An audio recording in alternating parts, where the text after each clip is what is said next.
କାହିଁକି କାଇଁ କ'ଣ ଧମକଉଛୁ? ଚକୋଲେଟ୍ ଦେଲେ ଶୋଇବୁନି? ତାହେଲେ ତତେ କ'ଣ ଚକୋଲେଟ୍ ଖାଇଲେ ନିଦ ମାଡ଼ିବନି?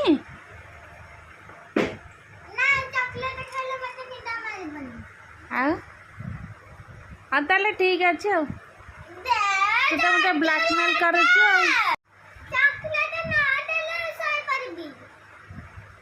କାହିଁକି କାଇଁ କ'ଣ ଧମକଉଛୁ? ଚକୋଲେଟ୍ ଦେଲେ ଶୋଇବୁନି? ତାହେଲେ ତତେ କ'ଣ ଚକୋଲେଟ୍ ଖାଇଲେ ନିଦ ମାଡ଼ିବନି?